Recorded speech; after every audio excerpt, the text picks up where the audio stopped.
एक औरत के चीखने की आवाज़ जब आधी रात को मुझे सुनाई देने लगी तो मैं तुरंत ही अपने कमरे से बाहर आई। वह आवाज़ें पास के ही एक कमरे से आ रही थीं। चारों तरफ सिर्फ अंधेरा पसरा हुआ था। ठीक से कुछ नज़र भी नहीं आ रहा था। लेकिन जिस कमरे से आवाज़ आ रही थी वहाँ पर अंदर कोई छोटा सा बल्ब जल रहा था, जिससे रोशनी छन छन कर बाहर निकल रही थी। मैं जैसे ही उस कमरे में पहुंची और दरवाज़ा खोला तो सामने का नज़ारा देखकर मेरे होश उड़ चुके थे। एक आदमी मेरी दीदी के साथ सारी मर्यादाओं को तोड़ उस वक्त मैंने सामने जो हालात देखे उन्हें देखकर मैं तो शर्म से पानी पानी हो गई थी। जैसे ही मैं अपनी सहेलियों के साथ खेतों से घूम फिर कर वापस घर आई तो मैंने घर के सामने ही दो बड़ी बड़ी गाड़ियां खड़ी देखी, जिन्हें देखकर मैं चौंक गई। मैं सोचने लगी कि मुझ जैसे गरीब लोगों के घर इतनी बड़ी बड़ी गाड़ियों से भला कौन आ गया। मुझे किसी अनहोनी का अंदेशा होने लगा। जब कभी किसी गरीब के यहाँ कोई अमीर आता है तो वह गरीब बेचारा बहुत घबरा जाता है। ठीक यही हाल मेरा भी था। मैं तुरंत ही दौड़कर अपने घर के अंदर गई तो घर के अंदर मैंने जो कुछ देखा उसे देखकर मेरे दिल की धड़कनें बहुत तेज हो गईं। वहाँ कई सारे आदमी बैठे हुए थे। वहीं पर मेरे चाचा चाची भी बैठे हुए थे। वह लोग उनसे कुछ बातें कर रहे थे। जैसे ही मुझे चाचा ने देखा उन्होंने तुरंत ही आंख के इशारे से मुझे अंदर कमरे में जाने का इशारा कर दिया। मुझे पहले तो कुछ भी समझ में नहीं आ रहा था कि आखिर यहाँ हो क्या रहा है। जब मैं कमरे के अंदर गई तो मेरी चचेरी छोटी बहन इस कमरे में थी और वह भी दरवाजे की ओट से बार बार झाँक कर बाहर देख रही थी। मैंने उसे तुरंत ही अंदर जाकर पूछा कि आखिर ये हो क्या रहा है। तो वह कहने लगी, पता नहीं कि लोग ये कुछ बातें कर रहे हैं, शायद शादी की बात हो रही है, लेकिन किसकी मुझे समझ में नहीं आ रहा। उसकी बात सुनकर मैं समझ गई कि शायद ये लोग मेरी ही शादी की बात करने के लिए आए होंगे, क्योंकि मेरी चचेरी बहन तो मुझसे छोटी है, लेकिन इतने बड़े घर के लोग भला मुझसे शादी करने के लिए क्यों आए होंगे। थोड़ी ही देर के बाद चाची कमरे में आ गई और उन्होंने मुझसे कहा कि मैं जल्दी से तैयार हो जाऊं, क्योंकि थोड़ी ही देर में बाहर जो लोग बैठे हुए हैं उनके घर की औरतें भी मुझे देखने के लिए आने वाली हैं। मैंने चाची से फिर से वही सवाल पूछा, जिसका जवाब शायद मैं खुद ही पहले ही दे चुकी थी। मैंने कहा कि आखिर ये लोग कौन हैं? तो चाची कहने लगी, अरे मैथिली, तू तो बड़ी ही भाग्य वाली निकली। हमने तो कभी सपने में भी नहीं सोचा था कि तेरी शादी इतने बड़े और अमीर खानदान में होगी। देख, तेरे लिए खुद इतने बड़े परिवार का रिश्ता हमारे दरवाजे पर चलकर आया है। मैंने चाची की तरफ हैरानी से देखा। मुझे उनकी बात समझ नहीं आ रही थी। भला मुझ में ऐसे कौन से हीरे मोती जड़े थे जो इतने बड़े परिवार का रिश्ता खुद दरवाजे पर चलकर आया मेरा हाथ मांगने के लिए। चाची उन लोगों का गुणगान करते हुए मेरे सामने कहने लगी, मालूम है, ठाकुर परिवार से रिश्ता आया है। हमारे पास का जो गांव है वहाँ के ठाकुर खानदान के बेटे का रिश्ता है। तू तो वहां जाकर राज करेगी, राज। चाची के चेहरे से खुशी तो ऐसे टपक रही थी जैसे जलेबी से चाशनी। लेकिन मैं मन ही मन सोचने लगी कि इसमें खुश होने की जगह तो शक करने वाली बात है। भला मुझ जैसी गरीब लड़की को ठाकुर परिवार के लोग अपने घर की बहू क्यों बना रहे हैं। थोड़ी ही देर के बाद बाहर से औरतों की आवाजें आने लगीं, जिससे मैं ये समझ गई कि उनके परिवार की महिलाएं भी अब आ चुकी हैं। मैं भी इधर तैयार हो चुकी थी। मैं चाचा के कहने पर अपनी छोटी बहन के साथ उन लोगों के सामने पेश हो गई। वह मेरी खूबसूरती को देखकर तारीफ करते हुए थक नहीं रहे थे। खूबसूरत तो मैं बचपन से ही थी, क्योंकि मैं अपनी माँ पर जो गई थी, लेकिन बदकिस्मती मेरी ये थी कि मुझे कभी अपने माँ बाप का प्यार न मिल सका। उनके मरने के बाद मुझे मेरे चाचा चाची ने ही पाला था। थोड़ी देर बाद सारी बातें तय हो गईं।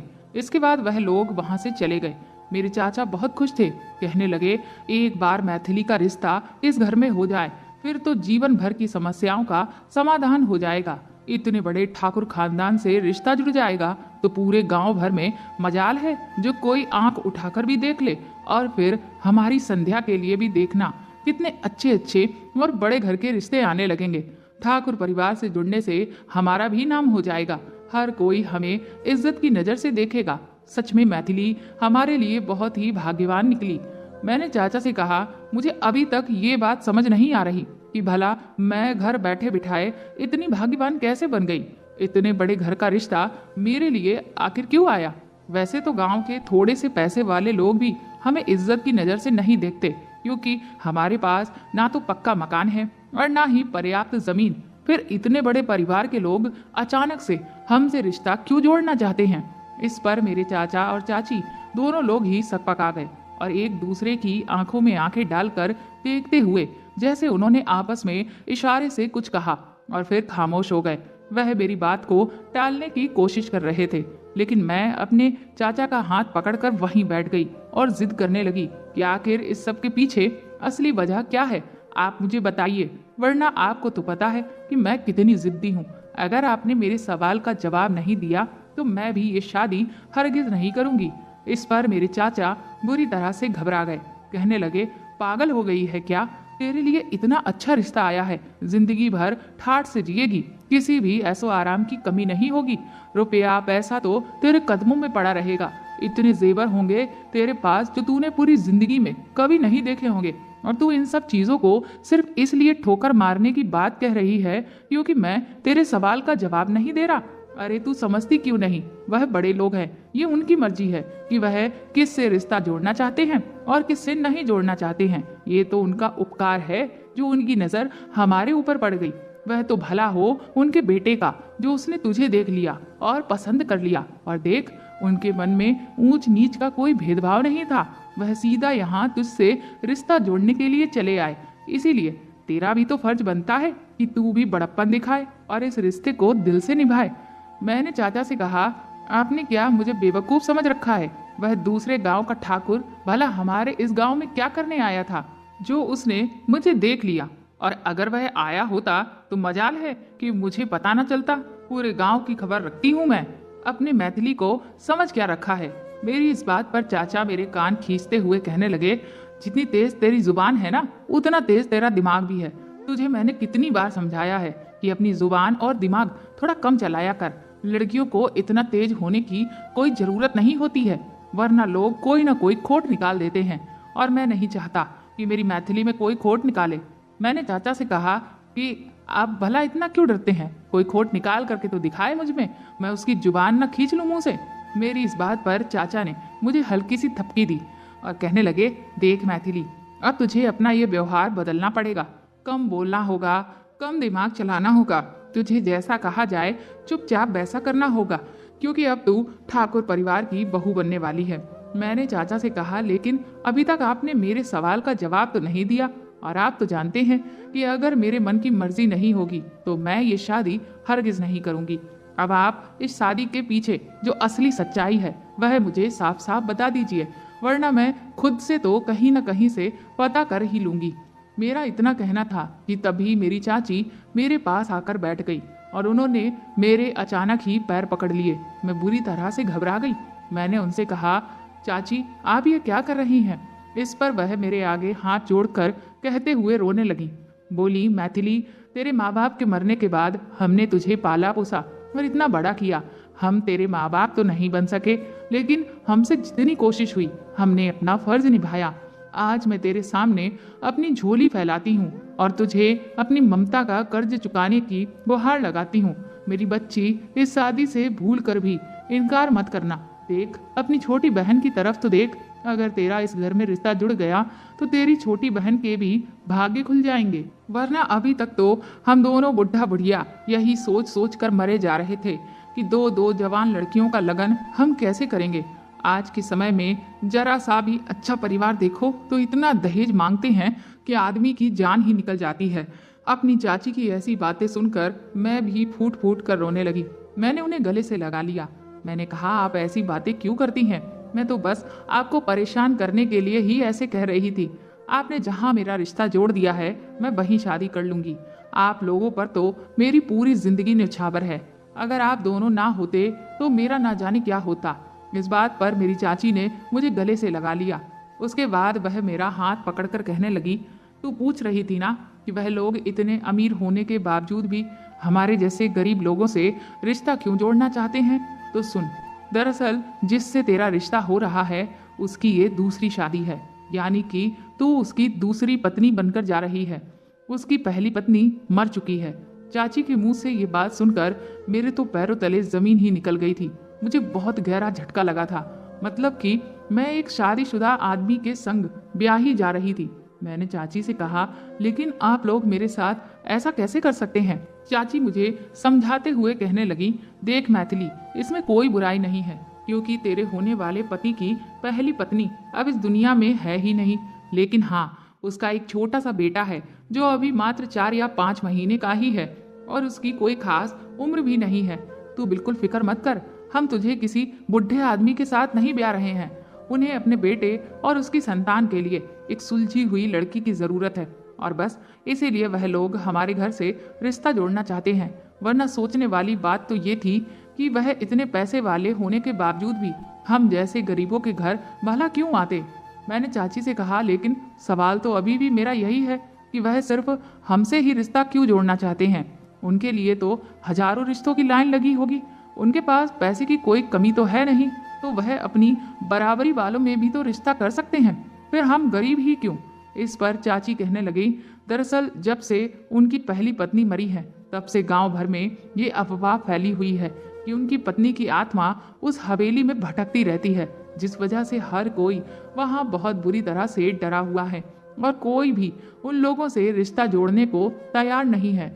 मैंने चाचा से कहा, आत्मा वगैरह कुछ नहीं होता। तो चाचा कहने लगे, यही तो बात है। मैंने भी उनसे यही कहा कि हमारी मैथिली इन सब बातों में विश्वास नहीं करती। वह ठीक ठाक पढ़ी लिखी भी है और उसे ऐसी किसी भी चीज पर ना तो विश्वास है और ना ही उसे डर लगता है। बस इसीलिए मैंने फिर बहुत सोच समझकर तेरा रिश्ता वहां तय कर दिया। देख बेटी, हो सकता है कि तुझे ये लगे कि मैं तेरी शादी एक ऐसे आदमी से कर रहा हूँ जो पहले एक शादी कर चुका है, लेकिन तू खुद सोच कर देख, उसकी पत्नी कौन सा जिंदा बैठी है जो तुझसे तेरा हक मारेगी। और जो बच्चा है वह भी बहुत छोटा है, उसे तू जैसे पाल पोस कर अपने रंग में ढाल लेगी वह बिल्कुल वैसा ही ढल जाएगा। मुझे तुझ पर पूरा विश्वास है कि दूसरे की औलाद के साथ तू कभी भेदभाव नहीं करेगी, क्योंकि तुझे खुद तेरे माँ बाप ने नहीं, तेरे चाचा चाची ने पाला है और तुझे तो इस बात का एहसास बहुत अच्छे से होगा कि हमने कभी तेरे साथ भेदभाव नहीं किया, तो तू भी भला ऐसा काम क्यों करेगी। मुझे अपने चाचा की बात काफी हद तक ठीक लगी, लेकिन मन ही मन में एक तरफ ये टीस भी उठ रही थी कि अगर मैं इतनी गरीब ना होती तो मुझे भी एक ऐसे आदमी से शादी ना करनी पड़ती जो पहले से ही बीवी बच्चे वाला था। एक तरफ तो जी चाह रहा था कि मैं इस रिश्ते से इनकार कर दूं, लेकिन अपने चाचा चाची की गरीबी और मजबूरी और अपनी छोटी बहन का भविष्य देखते हुए मैंने अपने चेहरे पर खुशी और चमक दिखाते हुए इस रिश्ते के लिए हाँ कर दी। बहुत जल्द ही मैं ठाकुर खानदान की बहू बनकर विदा होकर बड़ी सी हवेली पहुंच चुकी थी। वह हवेली इतनी बड़ी थी कि मुझे तो ऐसा लग रहा था जैसे वहां मेरा पूरा गांव आराम से बस जाए। पूरी हवेली रिश्तेदारों से भरी पड़ी थी। दरअसल मेरी शादी जिस ठाकुर परिवार में हुई थी, ये 2 भाई हैं, जिसमें मेरे बड़े ससुर के एक बेटा और एक बेटी है, जिसमें से उनके बेटे की शादी हो चुकी है, लेकिन बेटी की शादी के लिए अभी रिश्ते ढूंढे जा रहे हैं। और जो मेरे ससुर जी हैं, उनके इकलौते बेटे मेरे पति हैं। सब लोग मिलजुल कर एक साथ ही रहते हैं। पहली मुलाकात में तो मुझे सभी लोग काफी अच्छे लगे। मेरी सास मुझसे बहुत प्यार से बात कर रही थी और मेरे जेठ की पत्नी वह भी मुझे बहुत ही नरम दिल की औरत लगी, लेकिन थोड़ा सा ऐसा लग रहा था कि जैसे वह अपने पति विक्रम से काफी डरी सहमी सी रहती हैं। उनके अभी तक कोई औलाद नहीं हुई थी। इसके अलावा मेरी ननद गीता, वह भी मुझे काफी चुपचाप सी लगी। सारी रस्में होने के बाद मुझे मेरे पति के कमरे में भेज दिया गया था। मैं वहां पर अपने पति राजवीर का इंतजार कर रही थी। थोड़ी ही देर के बाद मेरी सास कमरे में आई। उनके साथ में एक और औरत और एक छोटा बच्चा था। वह मुझे समझाते हुए कहने लगी कि आवाज से यही तुम्हारी औलाद है। मैंने उस छोटे से बच्चे को अपनी गोद में उठाया। सच में उस बच्चे को गोद में लेते ही ना जाने मेरे सीने में अपने आप कैसे ममता उमड़ने लगी और ऐसा लगा जैसे मुझे इस बच्चे से न जाने कितना ही लगाव हो। मैंने उसे तुरंत ही अपने सीने से लगा लिया। मेरी सास मुझसे कहने लगी कि ये हमारे घर की खास नौकरानी है मीना, ये तुम्हारे साथ हर वक्त रहेगी। तुम्हें कभी भी किसी भी चीज की जरूरत हो तो तुम इससे कह देना। और बहू, तुम चिंता मत करो, ऐसा नहीं है कि हम अपने पोते की सारी जिम्मेदारी तुम्हारे कंधों पर ही डाल देंगे। तुम्हें बस इसे माँ का प्यार देना है। बाकी इसकी देखभाल के लिए हमने एक और नौकरानी रख रखी है जिसका नाम संगीता है। मेरी सास ने मुझे उनसे भी मिलवा दिया। थोड़ी ही देर के बाद मेरी सास के हुक्म पर संगीता मुझसे मेरे बच्चे को लेकर चली गई। वह कहने लगी, आज तुम्हारे नए जीवन की नई शुरुआत है, तो तुम फिलहाल उस पर ज़्यादा ध्यान दो। इसके बाद मेरी सास तो वहाँ से चली गई, लेकिन मैंने मीना को थोड़ी देर के लिए रोक लिया। मैंने मीना से कहा कि जब आप मेरे पास हैं तो फिर मुन्ना को संभालने के लिए अलग से एक और नौकरानी की आखिर क्या ज़रूरत थी। हम दोनों आराम से बच्चे को संभाल सकते थे। इस पर मीना मेरे हाथ को अपने हाथ में थामते हुए कहने लगी, बहू रानी, अभी आप ये नहीं समझेंगी। कुछ वक्त इस हवेली में गुजारिए, उसके बाद आपको खुद ही इन सारी बातें समझ आने लगेंगी कि आखिर ये सब क्यों और किस लिए है। मुझे मीना की कोई बात ठीक से समझ नहीं आ रही थी, लेकिन फिर मुझे यही लगा कि यहाँ पर मैं अभी नई हूँ और मीना जितना यहाँ के बारे में जानती है उतना मैं नहीं जानती। तो फिलहाल भलाई इसी में है कि वह जैसा कहती है मैं चुपचाप वैसा मान लूँ। इसके बाद मीना चली गई और मेरे पति राजवीर कमरे में आ गए। उन्हें देखकर मैं बुरी तरह से सहम गई, लेकिन अंदर ही अंदर मुझे बहुत खुशी भी हो रही थी। पहले तो मुझे इस शादी को लेकर काफ़ी सारी उलझनें थीं, लेकिन अब शादी के बाद मुझे खुद से ही ये एहसास हो रहा था कि जो भी हुआ अच्छा हुआ, क्योंकि अब मुझे सब कुछ ठीक लग रहा था। मुझे पति भी मिल गया, इतना अच्छा ससुराल भी और इतना प्यारा बच्चा भी, और एक औरत को आखिर क्या चाहिए। लेकिन तभी राजवीर मेरे पास आकर बैठे और उन्होंने मुझे खुद कहा कि मैं अपना घूंघट हटा दूं। उनके कहने पर मैंने अपना घूंघट उठाया। वह मुझे काफ़ी परेशान नजर आ रहे थे। फिर वह मुझसे कहने लगे, देखो मैथिली, मैं जानता हूँ कि मैंने ये शादी अपनी मर्जी से तुम्हारे साथ की है और मेरा फर्ज भी बनता है कि मैं तुम्हें एक पत्नी वाले सारे अधिकार दूं और तुम्हारी तमाम जिम्मेदारियां, तुम्हारी इच्छाओं का ख्याल रखूं। लेकिन मेरी बात समझने की कोशिश करो। मैं अभी भी अपनी पहली पत्नी नंदिनी को भुला नहीं पाया हूँ, जिस वजह से मैं तुम्हें वह दर्जा नहीं दे सकता। अगर हो सके तो मुझे माफ़ कर देना, लेकिन हाँ, मैं तुम्हें इस बात का यकीन दिलाता हूँ कि तुम्हें कभी भी किसी भी तरह की कोई तकलीफ इस हवेली में नहीं होने वाली। बस सिर्फ एक पत्नी के अधिकार को छोड़कर बाकी मैं तुम्हारी हर ख्वाहिश पूरी करने के लिए तैयार हूँ। मैंने जब राजवीर की आंखों में उस वक्त देखा तो उनमें मुझे आंसू नजर आए। ये देखकर मुझे नहीं पता मेरे दिल में कैसी भावनाएं थीं, दुख की या खुशी की, पर मैं यही सोच रही थी कि ना जाने कितने अरसे बाद, या फिर ये कहूँ कि अपनी जिंदगी में मैंने पहला ऐसा मर्द देखा था जिसकी आंखों में अपनी पत्नी के लिए आंसू थे। वरना तो आज तक मैंने सिर्फ आदमियों को अपनी पत्नियों को पैर की जूती ही समझते हुए देखा है और उन पर हुक्म चलाते हुए, अत्याचार करते हुए देखा था। ज्यादातर औरतें अपने पतियों की वजह से रो रही होती थीं, लेकिन पहली बार ऐसा कोई आदमी देखा था जिसकी आंखों में नमी थी, वो भी अपनी पत्नी की जुदाई के लिए। कुछ देर तो मेरे और उनके बीच खामोशी बनी रही। वह अपना सर झुकाए मेरे सामने ही बैठे रहे और मुझे भी समझ नहीं आ रहा था कि मैं उनसे इस बात पर क्या बोलूं। हालांकि मुझे बुरा तो लग रहा था, क्योंकि बहुत ज़्यादा ना सही लेकिन थोड़े बहुत अरमान तो मैंने भी अपनी शादी को लेकर सजाए थे। पर मेरा ख्याल यही था कि कोई भी रिश्ता जबरदस्ती नहीं जोड़ा जा सकता। हर रिश्ते में आपको खुशी तभी मिलेगी जब दोनों तरफ से उसे निभाने की चाहत हो। इसलिए मैंने फिर अपने दिल को समझा लिया कि मुझे राजवीर की इच्छा का मान रखना चाहिए और अपनी खुशियाँ अपने बच्चे में और जो भी अधिकार मुझे दिए जाएंगे बस उनमें ही ढूंढनी चाहिए। हो सकता है समय के साथ अगर ऊपर वाले की कृपा हुई तो राजवीर को एक दिन खुद ब खुद ही मुझसे प्यार हो जाए। इसलिए मैंने तुरंत ही राजवीर से कहा कि आप मेरी तरफ से बिल्कुल ही निश्चिंत रहें। आपको किसी भी अपराध बोध से जूझने की ज़रूरत नहीं है, बल्कि मुझे तो ये खुशी है कि आप अपनी पहली पत्नी से इतना प्यार करते हैं। दिल किया कि मैं उनके आंसुओं को पोंछ दूं, लेकिन जब मैं उस अधिकार को जताना नहीं चाहती थी, मैंने राजवीर से कहा कि अब पति पत्नी ना सही, लेकिन हम अच्छे दोस्त बनकर तो रह ही सकते हैं ना, और आप बिल्कुल भी परेशान मत होइए। मेरी इस बात को सुनकर राजवीर के चेहरे पर एक संतोष के भाव नजर आने लगे। इसके बाद वह मुझे धन्यवाद कहकर पास ही पड़े हुए सोफे पर जाकर लेट गए। मैंने भी अपने सारे ताम झाम को उतार कर रख दिया और हल्के कपड़े पहनकर सुकून की सांस ली। सच कहूँ तो मैं खुश थी। मुझे इस बात का कुछ खास दुख नहीं था कि राजवीर ने मुझे अपनी पत्नी का दर्जा नहीं दिया, बल्कि शायद खुशी इस बात की ज़्यादा थी कि उन्होंने भले मुझे ये अधिकार ना दिया हो पर मुझे इज्जत दी थी, और शायद प्यार से ज़्यादा महत्वपूर्ण इज्जत होती है जो मुझे राजवीर से मिल रही थी, और मैं उसी में संतुष्ट हो गई थी। अगले दिन से शादी के बाद की सारी रस्में शुरू हो गईं। न जाने कितनी सारी गांव की औरतें आकर इन रस्मों को निभा रही थीं। कोई हंसी ठिठोली कर रहा था तो कोई एक दूसरे से छींटा कसी। इसी बीच मेरी नज़र घूंघट की ओट से मेरे जेठ विक्रम पर पड़ी, जो कि वहां से गुजरते हुए जा रहा था। पर मुझे अजीब तब लगा जब मैं भले ही घूंघट में बैठी थी, लेकिन उसकी नज़र इस कदर तीर की तरह मुझ पर टिकी हुई थी जैसे कि वह घूंघट में घुस करके मुझे देख लेना चाहता हो। कहते हैं कि भगवान ने हर औरत को वह शक्ति दी है जो एक आदमी की आंखों को देखकर ही ये बता सकती है कि इस आदमी में खोट है या नहीं। विक्रम को पहली नज़र में देखते ही मैं समझ गई थी कि यह आदमी बिल्कुल भी ठीक नहीं है और इससे जितना दूर रहा जाए उतना ही खुद के लिए बेहतरी होगी।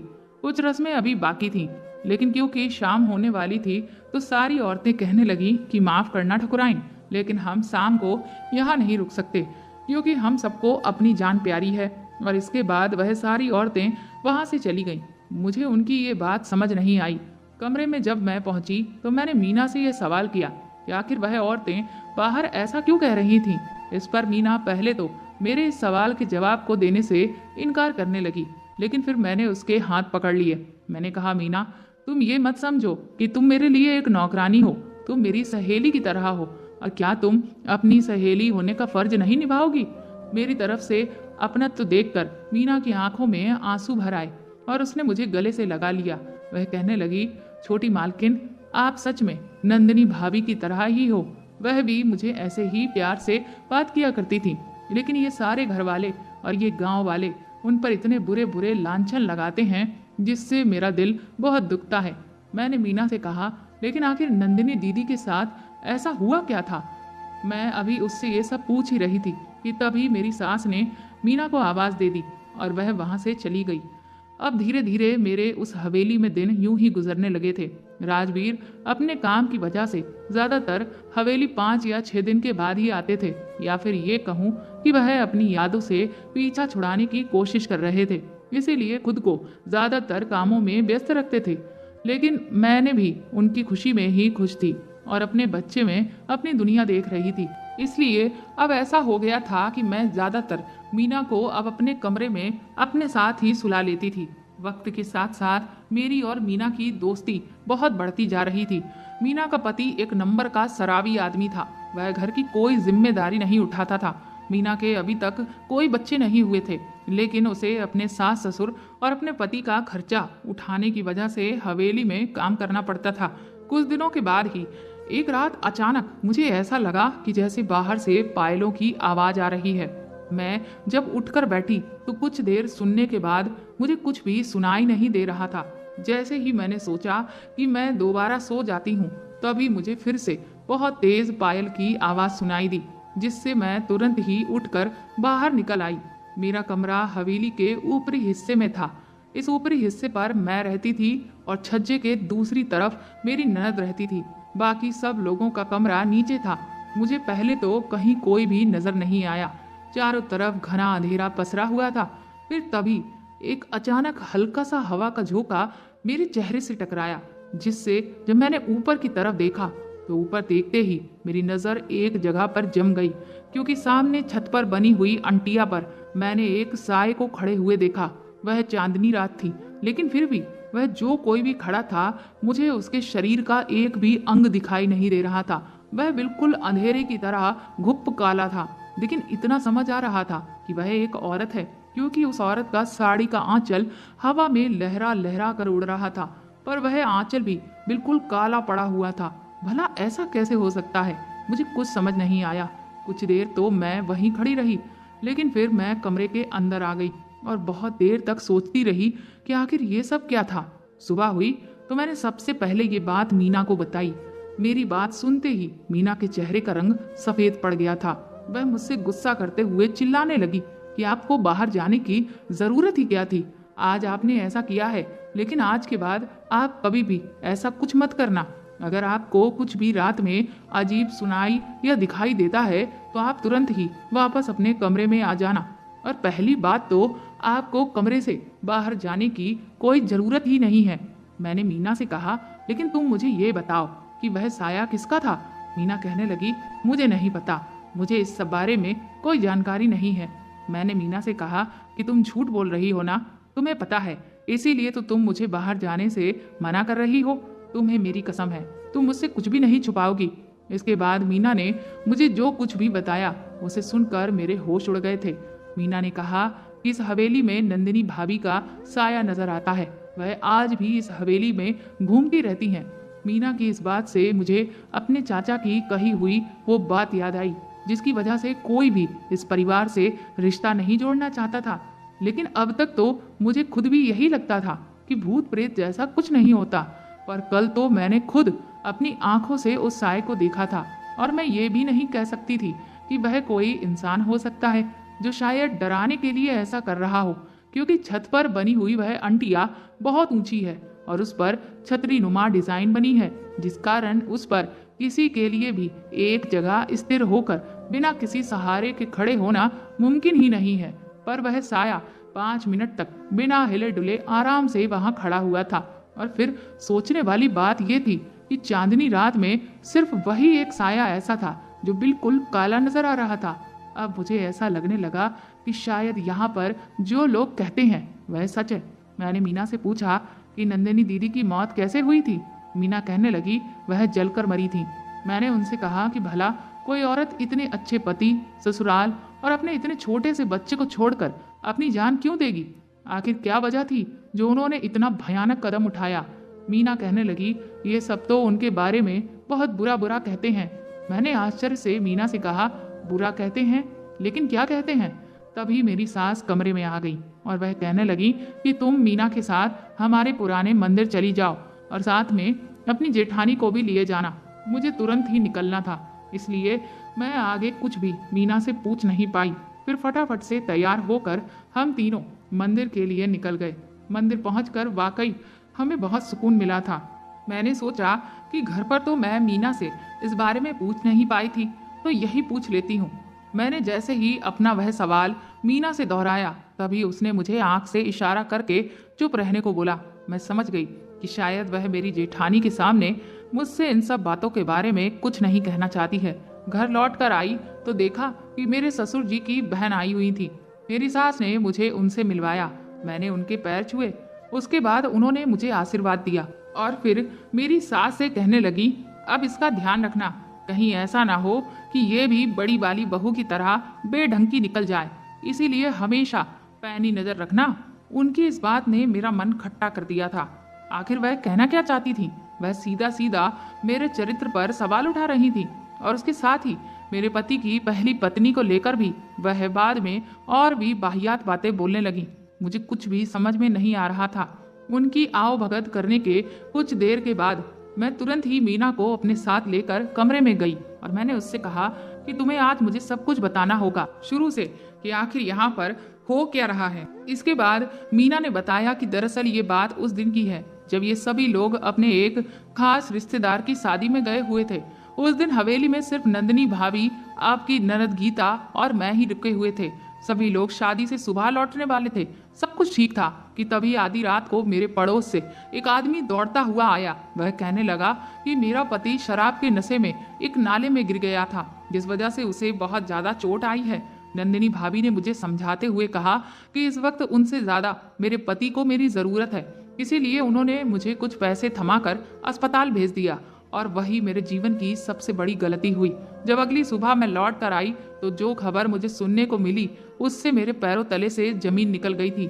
हवेली के सामने मैं जैसे ही पहुंची तो वहां पर भयानक भीड़ लगी हुई थी। उस भीड़ को देखकर मेरे अंदर एक अजीब सा डर करवट लेने लगा था, लेकिन फिर भी मैं हिम्मत बांधते हुए हवेली के अंदर उस भीड़ को चीरते हुए चली जा रही थी। और जैसे ही बीच आंगन में पहुंची तो वहां पर एक लाश रखी हुई थी जिसके ऊपर सफेद कपड़ा पड़ा था। मैंने जब वहां पर बैठे लोगों पर नजर डाली तो वहां मुझे बड़े ठाकुर, छोटे ठाकुर, उनकी पत्नी, उनके बेटे, उनकी बहू और गीता दीदी सब नजर आए। बस अगर कोई नजर नहीं आ रहा था तो वो थी नंदिनी भाभी। ये देखकर मेरे दिल की धड़कनें बुरी तरह से बढ़ गईं। हर कोई वहां सिर्फ अपना सर पकड़कर बैठा हुआ था। एक अजीब सा सन्नाटा पसर रहा था कि तभी एक जोर की हवा चली और जैसे ही वह सफेद कपड़ा उड़ा तो सामने का नजारा देखकर मेरी रूह कांप गई। नंदिनी भाभी का जला हुआ शरीर मेरे सामने पड़ा हुआ था, जिसे देखकर मैं तुरंत ही वहां बेहोश हो गई। बाद में मुझे पता चला कि नंदिनी भाभी ने खुद को आग लगाकर खत्म कर लिया। क्योंकि उन्हें बड़े ठाकुर ने रंगे हाथों एक गैर आदमी के साथ पकड़ लिया था। वह आदमी तो भाग गया, उसका चेहरा भी बड़े ठाकुर देख नहीं पाए थे, लेकिन नंदिनी भाभी अब बहुत ज्यादा शर्मिंदा थी और इस शर्मिंदगी से बचने के लिए ही उन्होंने अपने जीवन लीला समाप्त कर ली। ये सब लोग नंदिनी भाभी के चरित्र पर उंगलियां उठाते हैं, लेकिन मैं जानती हूँ कि मेरी नंदिनी भाभी गंगा की तरह निर्मल थी। उसके चरित्र पर कोई दाग नहीं था। उसने राजवीर भैया के सिवा कभी किसी को नजर उठाकर भी नहीं देखा था। ये बात दिल ही दिल में कहीं ना कहीं आपकी सास को भी पता है कि उनकी बहू में कोई खोट नहीं था, लेकिन क्योंकि बड़े ठाकुर का कहना है कि उन्होंने अपनी आंखों से ये सब कुछ देखा था, इसीलिए कोई भी उनकी इस बात को काटने को तैयार नहीं था। राजवीर भैया भी आज भी इस बात पर यकीन नहीं कर पाए हैं कि उनकी नंदिनी उन्हें छोड़कर चली गई। और ये सब लोग जो उन पर तोहमतें लगाते हैं, क्या वह वाकई में सच थी? मीना रो रो कर कहने लगी, जब से नंदिनी भाभी ब्याह कर इस घर में आई थी, मैं उनके साथ हर पल एक साए की तरह रही थी और मुझे पता है कि वह स्वभाव की कैसी थी। इस वजह से मैं पूरे विश्वास के साथ कह सकती हूँ कि मैंने कभी भी नंदिनी भाभी को किसी भी तरह के गलत काम में नहीं देखा था, बल्कि वह तो बहुत अच्छी और नेक दिल औरत थी, सबका भला करती थी। लेकिन आज भी ये सवाल मेरे दिमाग में गूंजता रहता है कि जैसा सब बोल रहे हैं वैसा कुछ भी नहीं था। लेकिन फिर नंदिनी भाभी ने अपने छोटे से बच्चे को छोड़कर खुद की जिंदगी क्यों ले ली? उन्होंने एक बार भी अपने बच्चे के बारे में नहीं सोचा, आखिर क्यों? और बस उसके बाद से ही इस घर में बहुत कुछ बदल गया। कुछ लोग ऐसे हैं जो अब बहुत खामोश हो गए हैं, लेकिन कुछ ऐसे भी हैं जिन पर किसी बात का कोई असर नहीं है, क्योंकि उनका मानना तो यही है कि नंदिनी भाभी एक गलत औरत थी और अच्छा हुआ जो वह मर गई। दोस्तों, अगर अब तक आपको मेरी कहानी अच्छी लग रही हो तो प्लीज़ मेरी रिक्वेस्ट है, मेरे चैनल को सपोर्ट करें और इस कहानी को इतना शेयर करें कि इसे वायरल कर दें। मीना की पूरी बात सुनकर अब मेरे जहन में भी ये सवाल कौंधने लगा था कि नंदिनी दीदी ने आखिर ऐसा क्यों किया होगा। मीना बोली, तब से ही नंदिनी भाभी की आत्मा इस हवेली में घूम रही है। शायद वह इंसाफ चाहती हैं, लेकिन यहाँ भला कौन है जो उसे इंसाफ दिलाएगा? बल्कि यहाँ तो उल्टा हर कोई उसके किरदार पर सवाल उठाता रहता है। कोई ऐसा नहीं है जो ये जानने की कोशिश करे कि आखिर उन्होंने इतना खतरनाक कदम क्यों उठाया। मैं आज भी उस दिन के लिए खुद को कोसती हूँ, क्योंकि अगर मैं उस दिन अपने पति के पास ना जाती तो आज नंदिनी भाभी जिंदा होती। मीना की पूरी बात सुनने के बाद मुझे यही लगा कि इस गहरे राज के पीछे क्या वजह है, वह मुझे पता लगानी ही होगी, हर हाल में, चाहे कुछ भी हो। लेकिन मुझे नंदिनी दीदी के चरित्र को पाक साफ साबित करना होगा, क्योंकि मेरे पति राजवीर इस बात से ही अंदर घुले जा रहे हैं। धीरे धीरे तो ऐसा होने लगा था कि मुझे आए दिन नंदिनी दीदी का साया दिखने लगा था। लेकिन मैंने एक बात नोटिस की थी कि जैसा कि सब कहते थे कि वह साया उन्हें नुकसान पहुंचाना चाहता है, वह डरकर भागते थे। अक्सर मैं गीता के चीखने की आवाज़ सुनती, वह नंदिनी भाभी का नाम चिल्लाते हुए कई बार कहीं से भी दौड़ पड़ती थी, जिस वजह से मुझे ये समझ आने लगा था कि ये दिमागी रूप से परेशान रहने लगी है, क्योंकि इसके अंदर डर हद से ज़्यादा बैठ गया है। कई बार वह अकेले में भी बड़बड़ाती रहती थी और कहती थी कि नंदिनी भाभी मुझे छोड़ दो, मेरे पीछे क्यों पड़ी हो। मीना ने बताया था कि गीता पहले ऐसी नहीं थी, बहुत हंसी मजाक करती थी, खूब बोलती थी, लेकिन अब तो वह हर वक्त एक अजीब सी दहशत में ही रहती है। एक शाम जब मैं अपने कमरे में बिल्कुल अकेली थी, तभी मेरे दरवाजे पर दस्तक हुई। जब मैंने दरवाज़ा खोला तो सामने मेरे जेठ विक्रम खड़े थे। उन्हें देखते ही मैं सकपका गई। मैंने तुरंत ही अपने चेहरे को घूंघट से ढका। मुझे समझ नहीं आ रहा था कि ये आदमी भला यहाँ क्यों आया है। वह मेरी तरफ एक पैकेट बढ़ाते हुए कहने लगा कि मैं शहर गया था, सभी के लिए चूड़ियाँ लाया था, तो तुम्हारे लिए भी ले आया था। इसके बाद उन्होंने मेरी तरफ वह पैकेट बढ़ाया। मैंने कांपते हाथों से उस पैकेट को पकड़ लिया कि इतने में तभी विक्रम अपने आप ही मेरे कमरे के अंदर आ गया। मैं हैरान रह गई थी। वह कहने लगा, राजवीर तो बहुत ही कम घर लौट कर आता है, तुम्हें तो बहुत अकेलापन महसूस होता होगा ना। उसके चेहरे की वह कुटिल मुस्कान देखकर मैं समझ गई थी कि वह क्या कहना चाहता था। मैंने तुरंत ही कमरे से बाहर कदम रखा और छज्जे के पास जाकर खड़ी हो गई, ताकि घर में नीचे आंगन से जो कोई भी निकले वह मुझे दिख जाए और मैं उसे आवाज देकर ऊपर बुला लूं।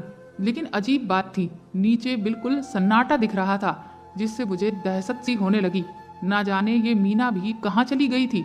शायद इस वक्त घर में कोई नहीं था। तभी विक्रम मुझसे कहने लगा, अरे मैथिली, तुम मुझसे डर क्यों रही हो?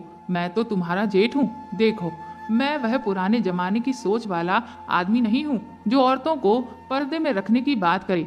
जब विक्रम ने देखा कि मैं कमरे के अंदर नहीं आ रही हूँ तो वह खुद ही मेरे पास छज्जे तक आ गया।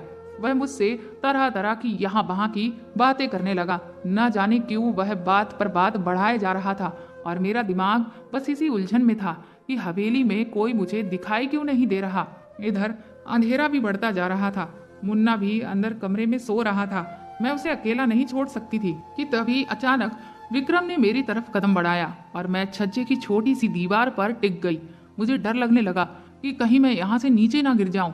मुझे कुछ समझ नहीं आ रहा था कि अब मैं क्या करूं कि तभी मुझे विक्रम के चेहरे पर खौफ नजर आया। उसकी आंखें बड़ी बड़ी हो गई थीं।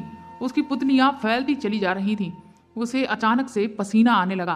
फिर मैंने ध्यान दिया कि वह मेरे पीछे किसी चीज को एकटक देख रहा है, जिसे देखकर वह खौफ से भर गया। जब मैंने पीछे पलटकर देखा तो छज्जे के उस पार मैंने वही काला साया देखा जो इस वक्त बहुत भयानक लग रहा था, क्योंकि उस साये के बाल, उसके कपड़े सब हवा में लहरा रहे थे और ऐसा लग रहा था कि जैसे उसमें से लपटें निकल रही हों। जिसे देखते ही विक्रम तुरंत ही मेरे पास से भाग खड़ा हुआ और दौड़ता हुआ सीधा हवेली के बाहर निकल गया। उसके जाते ही मैंने चैन की सांस ली और जैसे ही एक बार फिर से पीछे पलटकर वापस उस तरफ देखा तो वह साया वहां नहीं था। पहले तो मैं डर रही थी, लेकिन फिर मुझे इस बात का एहसास हुआ कि शायद नंदिनी दीदी मुझे नुकसान नहीं पहुंचाना चाहती, बल्कि आज तो उन्होंने मुझे इस राक्षस से बचा लिया था। अब तो मेरी और जिम्मेदारी बढ़ गई थी कि मैं उनके दामन पर लगे हुए दाग को किसी भी तरह से मिटा दूं। अगले दिन ही मैंने मीना से पूछा कि नंदिनी भाभी किस कमरे में जलकर मरी थी। इस बात पर मीना कहने लगी कि आपको इस सब से क्या करना है। मैंने कहा कि दरअसल मुझे उस कमरे में जाना है। इस बात से मीना घबरा गई। वो कहने लगी, भूल कर भी उस कमरे में मत जाना, क्योंकि अगर घर में किसी को भी इस बारे में पता चल गया ना तो तूफान आ जाएगा। मैंने मीना से कहा कि चाहे जो भी हो, पर मैं उस कमरे में जाकर ही रहूंगी। मुझे भी तो देखना है कि आखिर वहां ऐसा क्या हुआ, और हो सकता है हमें कोई ऐसा सबूत मिल जाए जिससे हम दीदी के चरित्र को बेदाग कर सकें। मीना को मैंने समझाया कि क्या तुम नहीं चाहती कि तुम्हारी नंदिनी भाभी के माथे पर लगा हुआ ये कलंक हमेशा के लिए मिट जाए। मीना कहने लगी कि मैं चाहती तो हूँ, लेकिन आप समझ क्यों नहीं रही। घर में अगर किसी ने भी देख लिया तो हम दोनों की आफत आ जाएगी। मैंने मीना से कहा कि तुम इसकी बिल्कुल भी फिक्र मत करो, क्योंकि हम उस कमरे में आधी रात को जाएंगे जब सब लोग सो रहे होंगे। मेरी इस बात से मीना बुरी तरह से घबरा गई। वो कहने लगी, मैथिली भाभी, बात समझने की कोशिश करिए। नंदिनी भाभी का साया हर वक्त इस घर में मंडराता रहता है, और आत्मा तो आत्मा होती है ना, जिससे हर किसी को डर लगता है। इसीलिए मुझ में इतनी हिम्मत नहीं है कि मैं रात को उस कमरे में जाऊं। मैंने मीना से कहा, तुम चिंता मत करो, तुम उस कमरे के बाहर खड़ी रहना और मैं अकेली कमरे के अंदर जाऊंगी। इस पर मीना बोली, क्या आपको डर नहीं लगता? मैंने कहा, नहीं, क्योंकि मैं जानती हूँ कि नंदिनी दीदी मुझे कोई नुकसान नहीं पहुंचाएंगी। उसी रात को मीना मौका पाते ही नंदिनी दीदी के कमरे की चाबी मेरी सास के पास से निकाल लाई और फिर हम दोनों दबे पांव उस कमरे के पास पहुंच गए। सच कहूं तो डर तो मुझे भी बहुत लग रहा था, क्योंकि रात का सन्नाटा और अंधेरा, और उस अंधेरे के अंदर जो दहशत पैदा हो रही थी। लेकिन मैं करती भी क्या, इतना जोखिम तो मुझे उठाना ही था। बहुत ही धीरे से दरवाज़ा खोलकर जब मैं कमरे के अंदर गई तो वहाँ बहुत बुरी बू भरी हुई थी, बिल्कुल ऐसी जब किसी का मांस जल जाता है। उस टॉर्च की रोशनी में जब मैंने कमरे की हालत देखी तो कमरे में जगह जगह पर कालिक लगी हुई थी और आसपास के पर्दे भी जल चुके थे। काफी सामान बिखरा पड़ा हुआ था, ज्यादातर सामान तो जल ही चुका था। कुछ पल के लिए तो मुझे ऐसा लगा जैसे इस कमरे में मेरा दम घुट जाएगा और मैं मर जाऊंगी। इसीलिए मैं थोड़ी देर सांस लेने के लिए कमरे से बाहर आई। फिर उसके बाद दोबारा हिम्मत जुटाकर उस कमरे में गई। वहाँ जो कुछ भी पड़ा हुआ था उस सब को खंगालने लगी कि तभी ऊपर टांड पर रखी हुई एक छोटी सी बकसिया में मुझे एक डायरी मिली। वह बकसिया खुली हुई थी, इस वजह से वह डायरी जल चुकी थी। मैंने जब उस डायरी के पन्नों को पलटा तो वह काफी हद तक खत्म हो चुके थे, लेकिन एक टुकड़ा उसमें से नीचे गिरा जिसमें कुछ ऐसा लिखा था जिससे मेरे दिमाग की घंटी बज गई। उस छोटे से टुकड़े पर सिर्फ इतना लिखा था, ने कहा कि वो मुझे अपना बनाकर ही रहेगा। मैं राजवीर से भी कुछ नहीं कह सकती थी, वरना बस इसके आगे सब कुछ जला हुआ था। लेकिन इतने से टुकड़े से मुझे पूरी बात समझ नहीं आ रही थी। लेकिन बस अब इतना शक पक्का हो गया था कि कोई तो था जो नंदिनी दीदी के पीछे पड़ा था।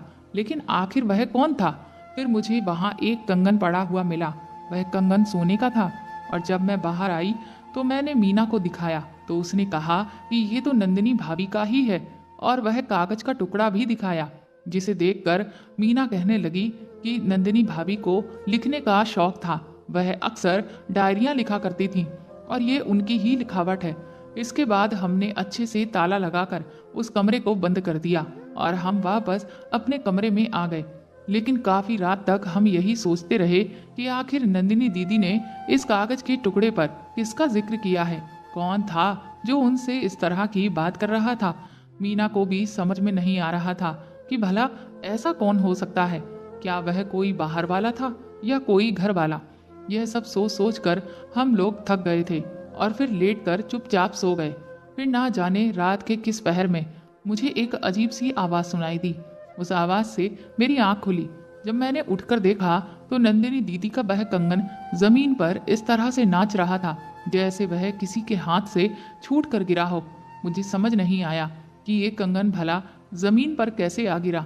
मैं जैसे ही उसे उठाने के लिए आगे बढ़ी, वह लुढ़क कर दरवाजे के पास पहुंचा। मैंने वहां जाकर उसे उठा लिया कि तभी मुझे किसी औरत के तेज तेज चीखने चिल्लाने की आवाज़ सुनाई देने लगी।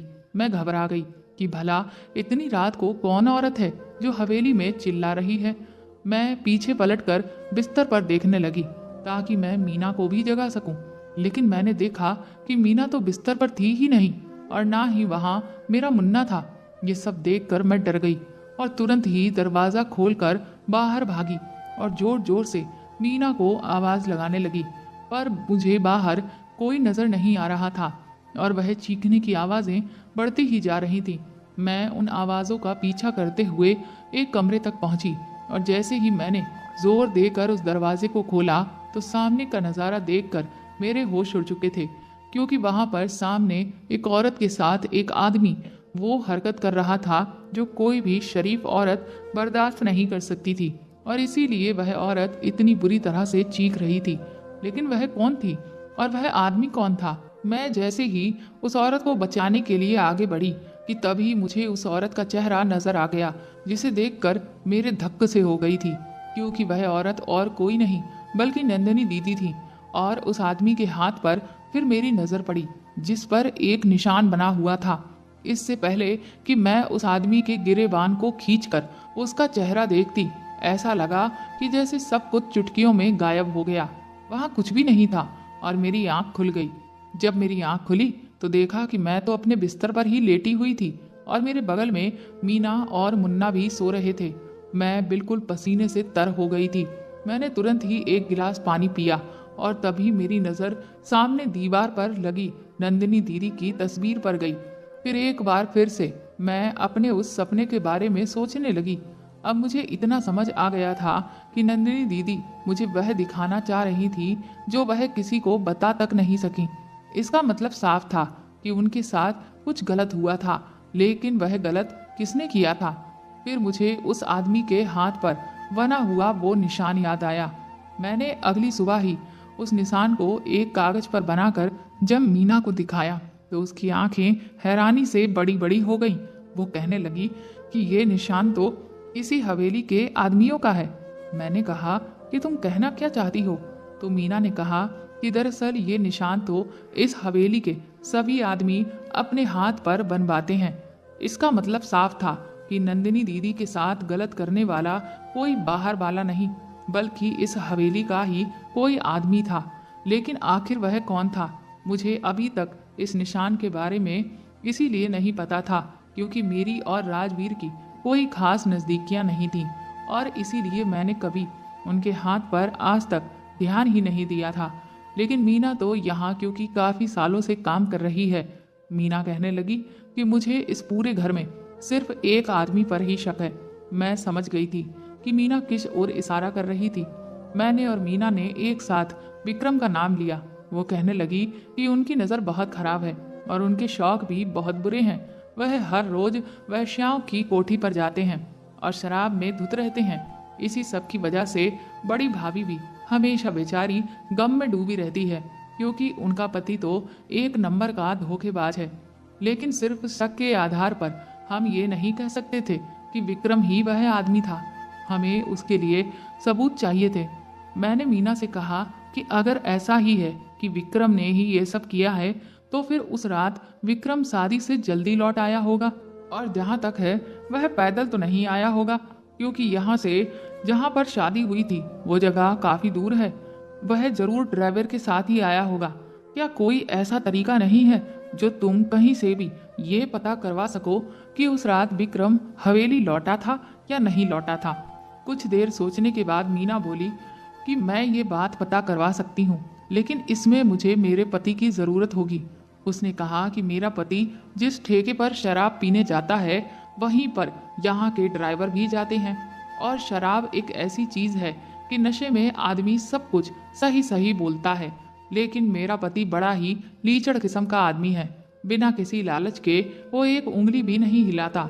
मैंने तुरंत ही अपने पास जितना कैश रखा हुआ था उसमें से काफ़ी पैसा उठाकर मीना के हाथ पर रखा और उससे कहा कि जितना भी पैसा खर्च हो, लेकिन मुझे जल्द से जल्द इस सवाल का जवाब चाहिए। और फिर एक हफ्ते के बाद जब मीना वापस लौटी तो उसने मुझे जो कुछ बताया, मेरे कानों से खून ही निकलने लगा था।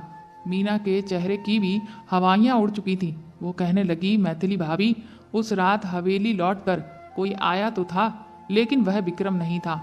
मैंने मीना से कहा कि अगर वह विक्रम नहीं था तो फिर भला कौन था? उसने डरते डरते अपने मुंह से जो नाम लिया वह मेरे बड़े ससुर का था।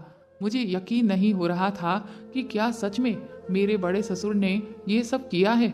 मीना कहने लगी कि उन्होंने ही सबको ये बात उस दिन बताई थी कि नंदिनी को उन्होंने खुद किसी गैर आदमी के साथ देखा था, और उसके बाद ही नंदिनी भाभी ने ये सब कर लिया। वह पहले चश्मदीद इंसान थे। मेरी उलझन तो ये सब सुनकर अब और भी ज़्यादा बढ़ती चली जा रही थी। मैं कभी सपने में भी नहीं सोच सकती थी कि मेरे बड़े ससुर इतना घटिया काम करेंगे और उनकी नीयत में इस कदर खोट होगा। लेकिन अब इस बात को भी मैं आखिर कैसे साबित कर सकती थी? मुझे अब भी कोई रास्ता नहीं सूझ रहा था। मैं भगवान से हर गुजरते दिन के साथ प्रार्थना कर रही थी कि वह मुझे कोई रास्ता दिखाए। कि तभी एक दिन मुझे बाहर आंगन में से किसी औरत के बहुत तेज तेज हंसने खिलखिलाने की आवाज़ें आने लगी। वह बहुत ही चटपटी और मसालेदार बातें करके मेरी सास के सामने खूब हंस रही थी, और बाकी के सब लोग उसकी बातों पर चटकारे भी ले रहे थे, लेकिन बीच बीच में मुंह भी बना रहे थे। वह सर से लेकर पैर तक खूब सजी धजी थी। इतना श्रृंगार तो हम लोग शादियों में भी नहीं करते हैं। मैंने तुरंत ही मीना को बुलाकर पूछा कि ये औरत कौन है, तो वो कहने लगी कि ये तो हमारे गांव की रौनक है। सारे आदमी हर रोज इस रौनक के यहाँ पर अपनी हाजिरी दर्ज कराने जाते हैं। पहले तो मुझे उसकी बात समझ नहीं आई। फिर उसने मुझे बताया कि दरअसल ये एक वैश्या है और गांव का लगभग हर एक आदमी इसी के पास जाता है। इसी की वजह से ही यहाँ पर जो बाकी की औरतें जो ये काम करती हैं उनका काम ठीक से नहीं चल रहा। मैंने कहा, भला ऐसा क्यों? इसमें ऐसा खास क्या है? क्या ये कुछ ज़्यादा ही खूबसूरत है? इस पर मीना बोली कि खूबसूरत तो वो सब भी हैं, लेकिन जो बात इसमें है वो बाकी सब में नहीं है। मैंने कहा, भला ऐसा क्या है इसमें? तो मीना ने बताया कि दरअसल इस औरत में एक खास गुण है। ये हर किसी की नकल बहुत अच्छे से उतार लेती है। क्या आवाज़ हो, क्या हाव भाव हो, या किसी का क्या चाल चलन हो, सब कुछ बिल्कुल इस तरह से हूबहू नकल करती है कि कोई भी पहचान ही नहीं पाए। और ये आजकल की जितनी भी हीरोइनें हैं उन सब की नकल उतार लेती है, जिस वजह से जो भी लोग इसके पास जाते हैं उन्हें एक नया ही अंदाज देखने को मिलता है। उन्हें लगता ही नहीं है कि वह हर रोज सिर्फ एक औरत के पास आ रहे हैं, बल्कि हर रोज उन्हें नई नई औरतों से मिलने का अनुभव होता है। और तो और कई मर्द तो इसे खुद से ही फरमाइश करते हैं कि कभी तुम किसी हीरोइन की नकल करो तो कभी किसी और की, और इसीलिए इस वक्त सबसे ज़्यादा मांग इसी की ही है और इसका ही सिक्का चल रहा है। उसकी ये बात सुनने के कुछ देर के बाद मेरे दिमाग में एक विचार आया। मैंने वह विचार मीना को बताया तो वो कहने लगी कि आपका विचार है तो बहुत अच्छा, लेकिन ये बहुत मुश्किल है और सिर्फ हम दोनों इसे अकेले मिलकर पूरा नहीं कर पाएंगे, क्योंकि इसमें हमें एक तीसरे शख्स की भी ज़रूरत पड़ेगी। पर भला वह कौन होगा जो हमारा इस सब में साथ देगा? और सबसे बड़ा सवाल तो ये है कि क्या ये औरत जिसका नाम तारा है, ये इस काम के लिए मानेगी? मैंने कहा बिल्कुल मानेगी। ये आज जो काम कर रही है वह सिर्फ पैसों के लिए ही तो कर रही है और मैं इसे पैसों में तोल दूंगी। लेकिन अब सबसे बड़ा सवाल ये था कि हम अपने इस काम में अपने साथ किसे शामिल करें। फिर बहुत सोचने के बाद मुझे राजवीर से बेहतर कोई नहीं लगा। मैंने जैसे तैसे डरते डरते राजवीर को ये पूरी बात बताई, लेकिन राजवीर मेरी इस बात के लिए तैयार ही नहीं थे। फिर मैंने उन्हें बहुत समझाया कि क्या आप नहीं चाहते कि जो आपका प्यार है उसके माथे पर लगा हुआ कलंक मिटे और जो असली गुनाहगार है वह पकड़ा जाए। बहुत समझाने के बाद जैसे तैसे राजवीर हमारा साथ देने के लिए तैयार हो गए। इसके बाद राजवीर अपने प्यार को इंसाफ दिलाने के लिए उस वैश्या की चौखट पर जाने के लिए निकल गए और उन्होंने उससे मुंह मांगी रकम देकर इस काम के लिए तैयार कर लिया। पहले तो वह सिर्फ पैसों के लिए ये काम करने को तैयार थी, लेकिन जब उसने देखा कि राजवीर बाकी आदमियों से बिल्कुल अलग हैं, क्योंकि वह उसे इज्जत दे रहे थे, उसके साथ कायदे से पेश आ रहे थे, तो उसका दिल पिघल गया और फिर वह कहने लगी कि मैं अब इस काम के कोई पैसे नहीं लूंगी, क्योंकि जो इज्जत तुमसे मुझे मिली है वह आज तक कभी किसी आदमी ने मुझे नहीं दी। हमने तारा को बहुत समझाया कि ये काम बहुत ही खतरनाक है, अगर जरा सी भी चूक हुई तो ना जाने क्या होगा। पर तारा कहने लगी कि बचपन से आज तक वह ना जाने कितने ही खतरों को लांघती हुई यहाँ तक पहुंची है। पूरी जिंदगी वह एक ऐसे घटिया दलदल में डूबी रही। कम से कम अब जब एक अच्छा काम करने का मौका मिला है तो उसे तो बिना किसी स्वार्थ के किया जाए। मैं तारा का बड़ा दिल देखकर बहुत खुश थी। मैं यही सोच रही थी कि हम वैश्याओं को बुरी नज़र से देखते हैं, पूरा समाज और समाज के लोग उन पर थूकते हैं, उनमें कमियां निकालते हैं, लेकिन जो मर्द दिन के उजाले में उन पर उंगलियां उठा रहे होते हैं, वही मर्द फिर रात होते ही उनके दरवाजों पर लाइन लगाकर खड़े हो जाते हैं और उनकी खूबसूरती में हजारों अल्फाजों की शायरियां कहने लगते हैं। यहाँ पर सोचने वाली बात तो यही है कि चरित्र किसका गिरा हुआ है, उन वैश्याओं का या फिर उन मर्दों का जो अपने चेहरे पर नकाब ओढ़कर घूम रहे हैं, जो खुद उनके पास चलकर जाते हैं। हमारे समाज की यही विडंबना है कि घूम फिर कर हर चीज में गलती सिर्फ औरतों की ही निकाल दी जाती है। खैर, तारा के तैयार होने के बाद हमने अपनी योजना को आगे बढ़ाया और सबसे पहले हमारे कहे अनुसार तारा ने घर के एक एक सदस्य को नंदिनी दीदी बनकर डराना शुरू कर दिया और उसने नंदिनी दीदी के जैसी आवाज निकालकर सबको इस बात की धमकी दी कि अब वह अपने असली गुनाहगार को सजा देने वाली है, उसे मारने वाली है। सबसे पहला निशाना हमने गीता दीदी को बनाया, क्योंकि सबसे ज्यादा वही नंदिनी दीदी से डर रही थी। कुछ ही दिनों में हवेली में सबके चेहरे पर खौफ नजर आने लगा था। हर किसी के जहन में मौत का डर बैठ चुका था। एक बड़े तांत्रिक को बुला लिया गया था और हमें भी बस इसी दिन का इंतजार था। तांत्रिक को भी हमने पैसे देकर खरीद लिया और उसे अपने ही प्लान में शामिल कर लिया। फिर उसने हमें ऐसी चीजें दी जिससे ये साफ साबित हो जाए कि नंदिनी दीदी वाकई में भूत बन चुकी हैं।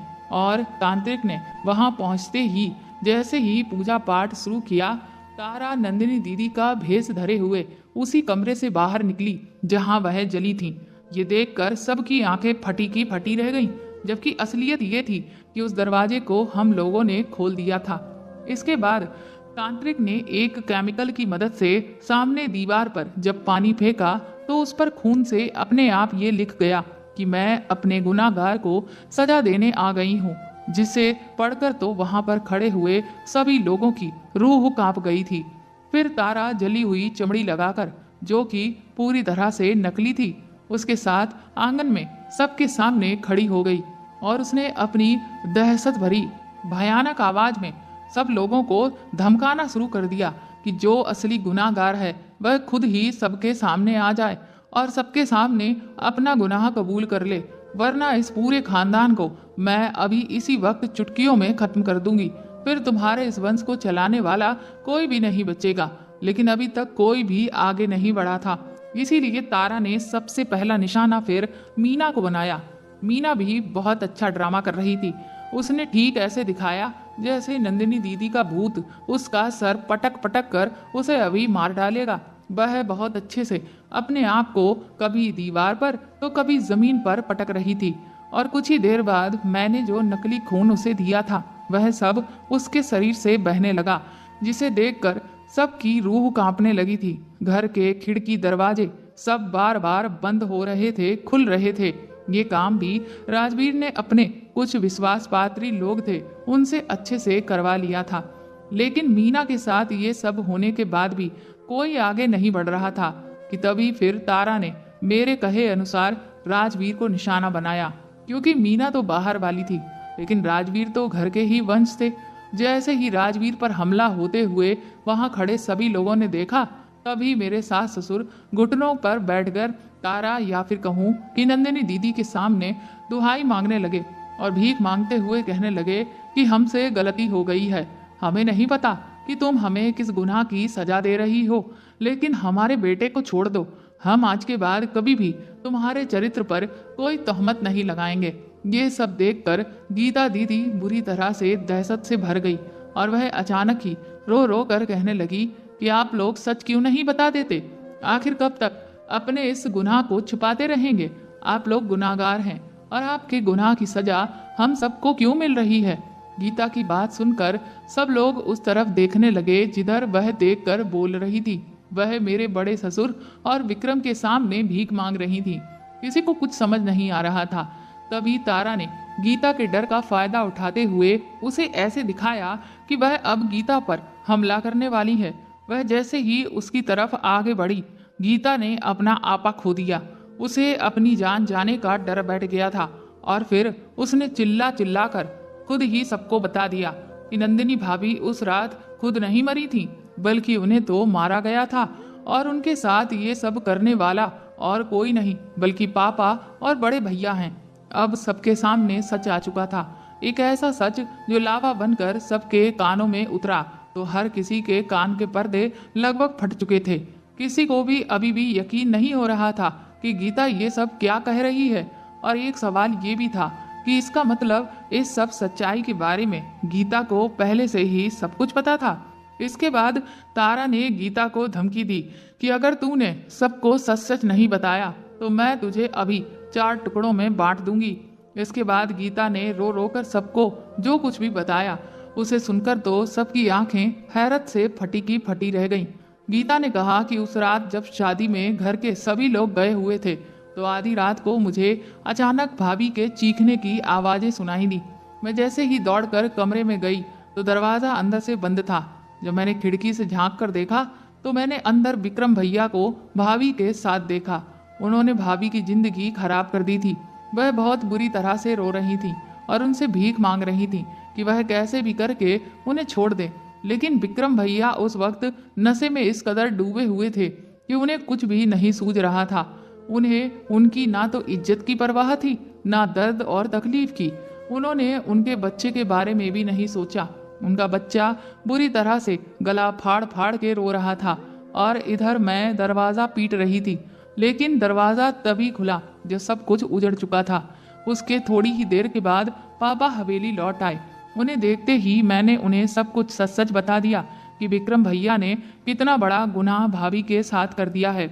मुझे तो यही लगा था कि अब पापा भैया को सजा देंगे, लेकिन पापा ने जो भी किया मुझे आज तक उस बात पर यकीन नहीं हुआ कि मेरे पापा जो पूरे गांव वालों के साथ इंसाफ करते थे वह खुद अपने घर में ही इंसाफ नहीं कर पाए। उन्होंने भाभी के मुन्ना को कमरे से उठाकर मेरी गोद में डाल दिया। मुझे पहले तो समझ में नहीं आया कि ये सब क्या हो रहा है और उसके बाद दरवाज़ा बंद करके उनके कमरे में मिट्टी का तेल डालकर आग लगा दी। भाभी बुरी तरह से चीखती रही, चिल्लाती रही और रो रो कर इस बात की दुहाई मांगती रही कि कम से कम उनके लिए ना सही लेकिन उनके बच्चे की खातिर ही उनकी जान बख्श दे, क्योंकि उनके मर जाने के बाद उनके छोटे से बच्चे का क्या होगा। पर ये दोनों राक्षस उस वक्त अपने ही घमंड में चूर थे। इन्हें अपनी इज्जत उनकी जान से ज्यादा प्यारी लग रही थी। ये नहीं चाहते थे कि किसी को भी इनकी काली करतूतों के बारे में पता चले। ये अपने पुत्र मोह में इतने अंधे हो गए कि उसकी करतूत को ढकने के लिए इन्होंने एक बीबी, एक माँ और एक बहू की जान ले ली और एक छोटे से बच्चे को अनाथ कर दिया। भाभी चिल्ला चिल्ला कर अपने जीवन को छोड़कर चली गई और मैं सब कुछ देखते हुए भी उन्हें नहीं बचा पाई। पापा ने मुझे भी धमकी दी थी कि अगर गलती से भी मैंने किसी के भी सामने अपना मुंह खोला तो मेरे साथ भी बहुत बुरा होगा।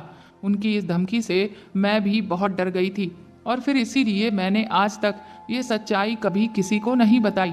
और भैया वो तो इतने बेशरम निकले कि उन्हें इस पाप का कोई भी मलाल ही नहीं। वह तो अपनी जिंदगी आज भी आराम से ही जी रहे थे और मैं यहाँ हर दिन सदमे से मर रही थी। पापा को तो ये सब करके भी चैन नहीं मिला। उन्होंने भाभी के चरित्र को भी पूरी तरह से सारे गांव वालों के सामने तार तार कर दिया, सिर्फ अपने इस कपूत की इज्जत को बचाने के लिए, क्योंकि उन्हें अच्छे से पता था कि उनकी बात पर हर कोई आंख बंद करके यकीन कर लेगा। पूरा सच सुनने के बाद हर किसी की आंखों से आंसू बह रहे थे। राजवीर भी बहुत बुरी तरह से रो रहे थे। वह कहने लगे, मैंने कहा था ना तुम सबसे कि मेरी नंदिनी कभी गलत नहीं हो सकती। वह सिर्फ मुझसे प्यार करती थी, लेकिन कभी किसी ने भी मेरी बात का यकीन नहीं किया। वह धोखेबाज नहीं थी, वो सिर्फ मेरी ही थी। इस सब के होने के बाद गांव के भी काफी लोग आंगन में इकट्ठे हो गए थे और उन सब लोगों ने भी अपने कानों से पूरी सच्चाई सुन ली थी। हर कोई मेरे बड़े ससुर और उनके बेटे पर थूक रहा था। इसके बाद वह लोग रो रो कर अपने किए की माफी मांगने लगे। बड़े ससुर बोले, ये सब कुछ मैंने अपने बेटे के मोह में आकर किया, लेकिन हमने बहुत बड़ा पाप कर दिया है।